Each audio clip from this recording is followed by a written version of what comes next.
The situation in Iran is desperate, difficult, and the things we've seen in the headlines have been pretty horrific. We're joined today by Joel Veldkamp. Joel, how you doing? I'm good. Good to be with you, Billy. Your organization, Christian Solidarity International, you do work all over the world helping the persecuted church, helping believers, trying to change some of the really tragic and horrific situations that really minority groups, particularly Christians, are facing in different countries across the globe.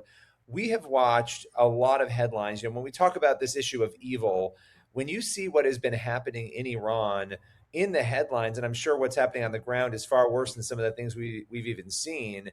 It has been very startling to just observe and watch. For those who don't know the history and they don't understand, we're going to get into the history, but what was happening? We saw protesters, we saw people going out into the streets. Why are the Iranians upset? What are they protesting, and what is the current situation there? And I know these are loaded questions to be asking. Sure. Sure. So, what happened in January was the biggest uprising against the Islamic Republic in Iran since this regime came to power in 1979 in the Iranian Revolution.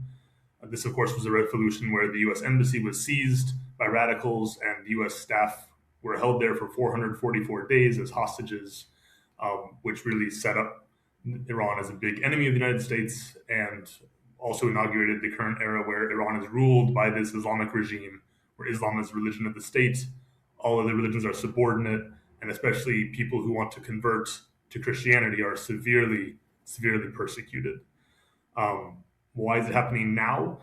It's been a crazy 2 years for Iran, especially since the October 7 attacks, where the Iranian-backed terrorist group Hamas massacred over 1,000 Jews in Israel, setting off a huge regional war that, in short, Iran lost. Over the past 2 years, Hamas lost, obviously, in Gaza. Hezbollah in Lebanon has been mostly destroyed. The Assad regime in Syria has fallen. So this whole network of regional allies and terrorist groups that Iran used to control and used to threaten people with is now in tatters. So the regime is feeling very vulnerable. And what happened around December 28th was the currency in Iran lost almost half of its value overnight.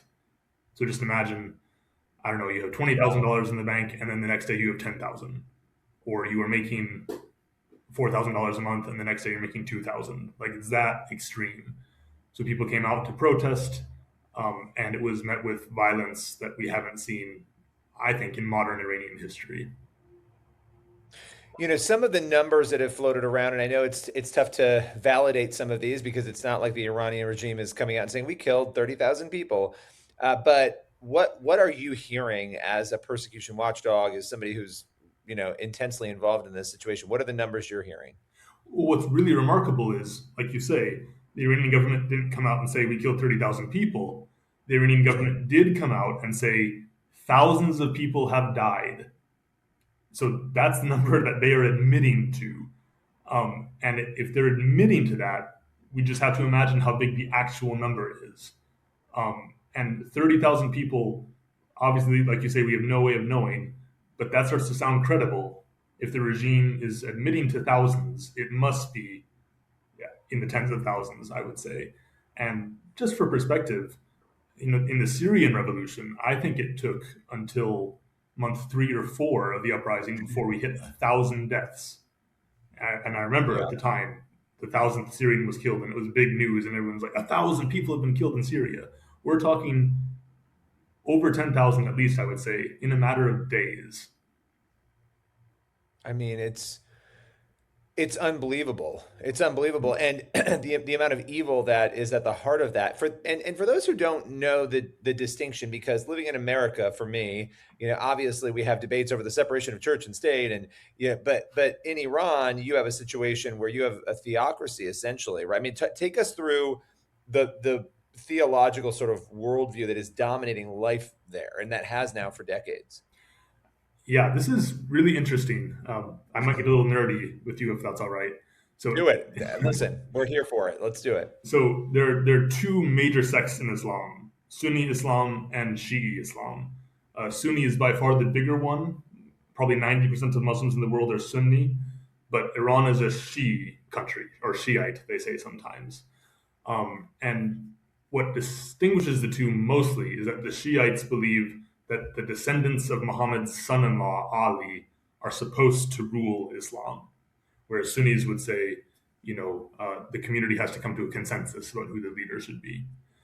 But the line of descent from Muhammad's son-in-law Ali only goes 12 generations, and then the 12th guy, the so-called Imam Mahdi, disappears and is never seen from again. So many Shiites believe that he has been hidden by God and he's going to come back someday. But the question is then, in his absence, what do we do? Who's supposed to rule? And traditionally, what the Shiite religious scholars said was, well, no one rules, right? We stay quiet, we teach Islamic law, we practice our religion, and we wait for the Imam to come. In the 1970s, we get a radical new interpretation, and the foremost proponent of this interpretation is a guy named Ayatollah Khomeini, who says, actually, no, in the absence of the Imam, who's being hidden by God in heaven or something, the religious scholars can speak on his behalf. Meaning, we get to speak on his behalf. We should be the ones who rule. So when the Iranian government collapses in 1979, this is one of the major parties of the uprising, and eventually they succeeded in seizing power. So according to the Iranian Islamic Republic setup, the president is not the most important person. The president is like Secretary of State or something. The supreme leader holds basically all the power, and he is a religious scholar who's chosen by other religious scholars. So the reason for being of the state, the raison d'être, that's that these religious scholars are bringing a pure form of Islam to the world, to the whole Muslim world especially. They call this exporting the revolution. They want what happened in Iran to happen in all the Muslim countries around the world. That's why you get them supporting all these terrorist groups in Gaza, in Lebanon, in Iraq, in Syria, because they have this vision of spreading the revolution, which again is bringing the pure religion back. Wow. Okay, so that gives a backdrop now for what's going on in general there and how that's dominating. I mean, that dominates then every area of life, and Every area of life. we hear about every area of life, right? I mean, from the economy down to women's rights, down to all of it, right? You have the normal police, and then you have the special police who make sure women cover their hair correctly, and that no one is drinking alcohol, and everyone is going to pray. Yeah. It is. So let's talk about the religious aspect of this, because that when we talk about persecution, we've had you on, on Into the Supernatural, we're addressing supernatural issues. We're addressing Ephesians 6. We're addressing the things that are happening, both good and bad. And when you have this kind of dominance in theology over life in this way, you're dealing with a spiritual matter, right? That is manifesting. And it's a physical, obviously temporal issue, but there are spiritual issues here. And that actually impacts how people practice, Christians in particular. And I know that this gets a little complicated, and I want you to explain this, because we tend to think of persecution as just it happens one way and every single Christian there might be treated the same way. But there are some different, and I'll use the word classes, and you can correct me if you want, of Christians in Iran and how they're treated based on conversion versus not converting to Christianity, and sort of more of a historical Christianity. Can you explain that so people understand how the persecution there against Christians works? Sure. Yeah. So the short version is there are so-called historic Christian churches in Iran, the Armenian church and the Assyrian church, that have been there for thousands of years, and officially they're allowed to practice their religion. What they aren't allowed to do is evangelize, and what Muslims are not allowed to do is convert to Christianity. So the theory here is that Islam is the religion that came to fix what the Christians screwed up, right? The Christians received the revelation from God, they screwed it up, God had to send Muhammad to fix it. So the generous, merciful Islamic government will allow the people who were Christians already to stay the way they are, but no one can go in that direction. Everyone has to go in the direction of greater perfection towards Islam. And people who do decide, actually, Islam is not the religion for me, I want to follow Jesus, those people are a huge threat, because they're declaring in their choice to follow Jesus that the whole basis of the regime is false. that Islam is not the perfect religion, that the religious scholars should not be ruling the country and making decisions for everybody. It's obviously it's the most important consequential choice a person can make, but it's a choice with huge political implications in this system. Yeah, and so I would imagine obviously this leads to a situation where you have these churches that are allowed to be there because but they can't evangelize, right? Right, right. So they're allowed to be there, they can practice, but you have this whole underground church then of people who are realizing, oh my goodness, Jesus is real. I'm going to leave Islam. What happens to somebody? Talk a little bit more about a person, potentially what happens. I know it's different for every case. Yeah. A person who leaves Islam, what happens in their family? Mhm. What happens in the culture? Because I know there are different aspects of that. Mhm. And there's a whole range of things that happen to a person um, in Iran who decides to convert to Christianity. Um, Under Islamic law, uh, a Christian or a Muslim man can be married to a Christian woman, but a Christian man cannot be married to a Muslim woman. So if you're married and you have kids and you decide to convert to Christianity, the marriage is dissolved and you lose your kids. That's like the first thing that happens, right? Wow. Um, Under Islamic law, people who leave Islam can and should be killed. It's a crime under Islamic law called apostasy. So often people are simply murdered by their neighbors or by their relatives, and it Are can't. they held accountable? Does the government in any way hold you accountable for that kind of murder? It's just it's accepted because It's accepted. of the. Yeah, yeah, Wow. that's my understanding. Um, and it is legally possible in Iran for people who convert to Christianity to be charged with the crime of apostasy and executed for it. In practice, that has only happened a few times in the history of the Islamic Republic. More often, what they'll do is they'll charge people who convert to Christianity with crimes against national security, which is super interesting. Often, the fact of the case is they were found in possession of a Bible that's written in Persian, the national language, instead of Armenian or Assyrian, or they were attending a house church, or they shared the gospel with somebody. But then the crime is crimes against national security, and for that they're sent to prison for 5 years, for 10 years, or for more. I mean, it's just, yeah, hearing it's just horrific hearing this, and I want to pause for a minute and let people know, you're with Christian Solidarity International. This is a wonderful organization. You do work all over the world, which is why we have you guys on, every month talking about these different stories. Again, when we talk about spiritual warfare and these other issues, we don't often talk about how it manifests itself. And one area is in persecution. It's something that Jen and I care a lot about, this issue, and so we're grateful for our partnership. People can go to csi-usa.org to see the wonderful work that you guys are doing there at CSI. And we'll talk a little bit more about that in a moment. But coming back to Iran, when you look at what just happened, the intensity of that in terms of not only the response from the government, but I think the response from the government's intensity is probably being fueled by the fact that there's a feeling there that people are really done with this. And enough people are stepping up and saying, we've had enough. You mentioned the economic factors. You have obviously the persecution factors. Is there a chance? I mean, what chances are there that the Iranian people could rise up and defeat this regime?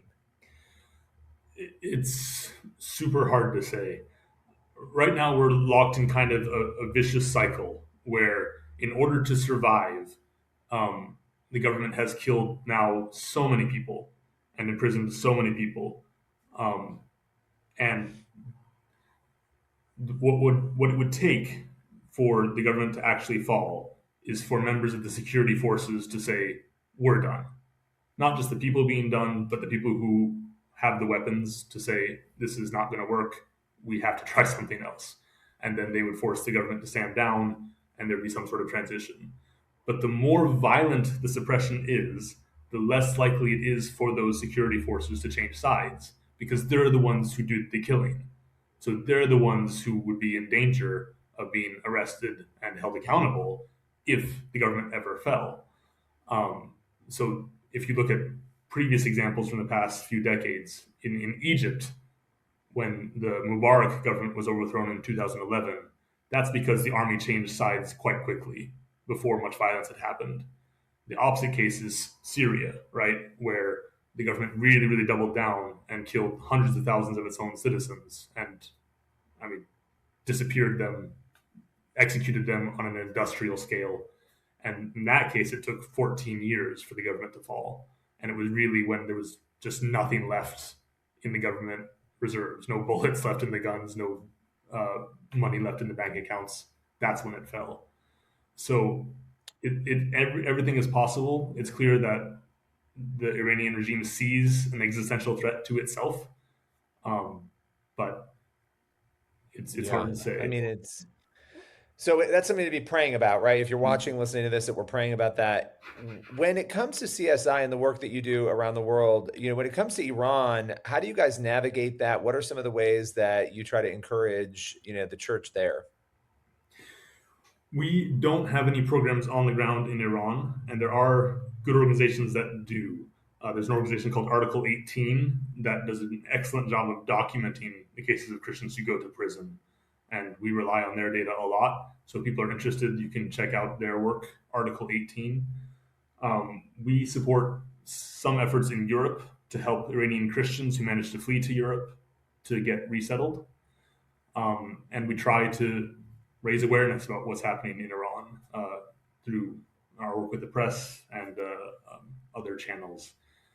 And the other thing that we're very concerned about is what effect this chaos might have on Iran's neighbors, because Iran is neighbors with Iraq, where the Christian community is really also in a dire strait. It's neighbors with Pakistan. The fall of the Iranian regime could have huge effects on Pakistan, where we have a lot of programs to help Christians. And it's a neighbor with Armenia, which is the first Christian nation and is a nation that's really in danger of disappearing, I would say, in the next 10, 20 years, completely surrounded by hostile powers and very, very militarily weak. Um, Why don't you talk a little bit? Because obviously, I mean, you guys support, even when you don't have a program on the ground, you just mentioned you're supporting the countries around, Christians in the countries around that country, around Iran. And so you're doing so much, but talk a little bit about Armenia because, this is, and any other projects you want to hit on, but I know this has been a huge area for you guys.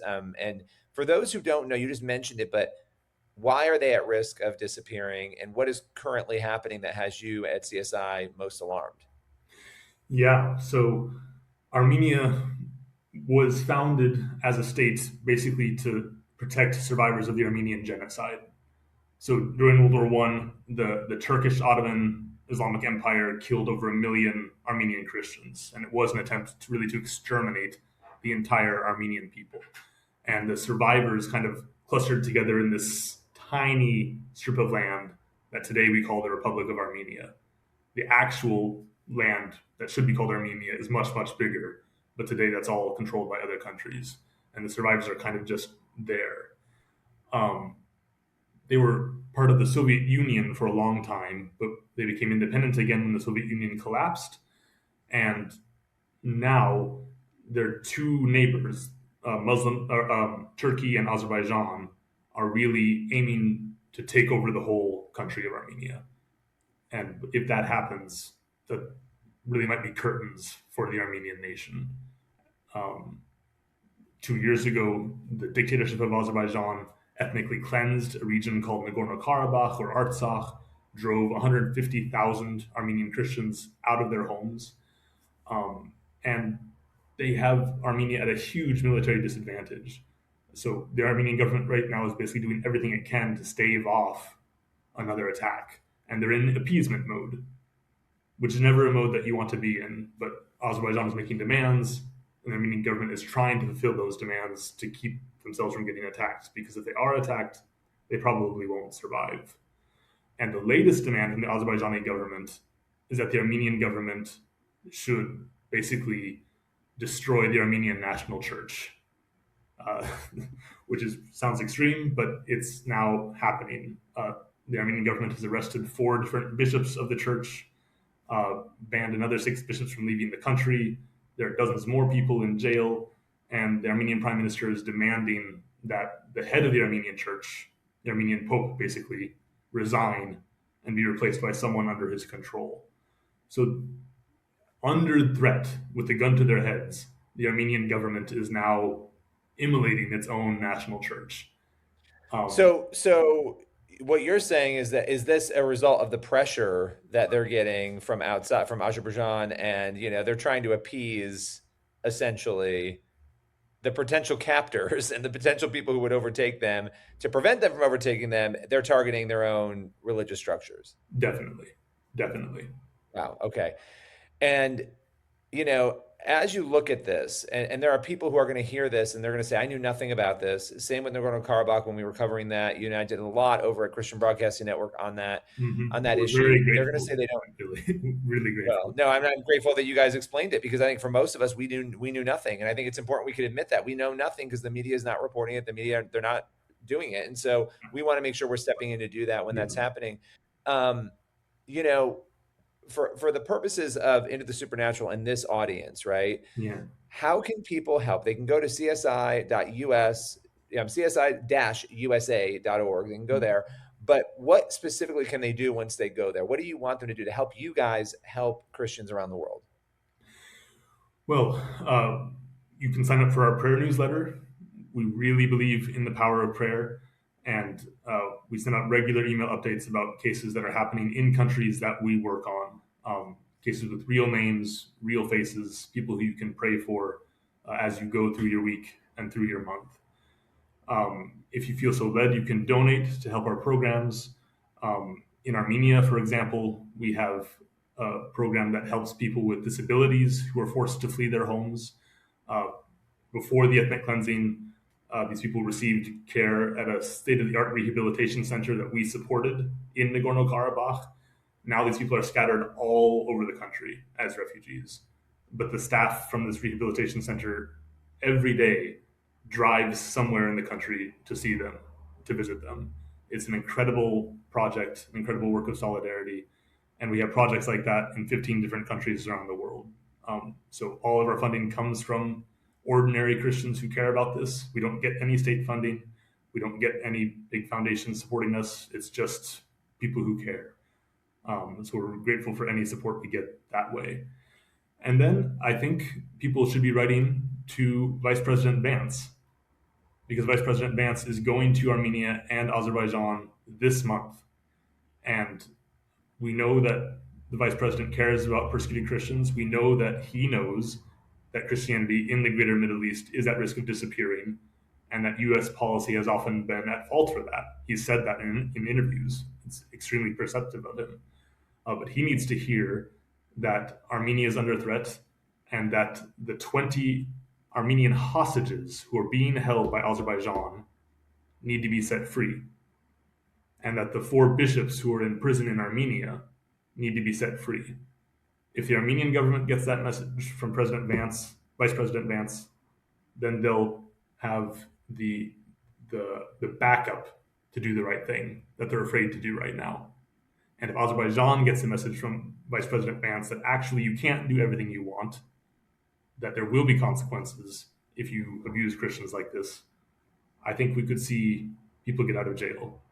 So write to Vice President Vance and tell him that we want the hostages out of jail in Azerbaijan and the bishops out of jail in Armenia. Well, those are great calls to action. Prayer, writing that letter, going on over right now to csi-usa.org, making sure you support this amazing organization, get involved. And Joel, as always, really appreciate your time today. Thank you so much, Billy. It was a real pleasure.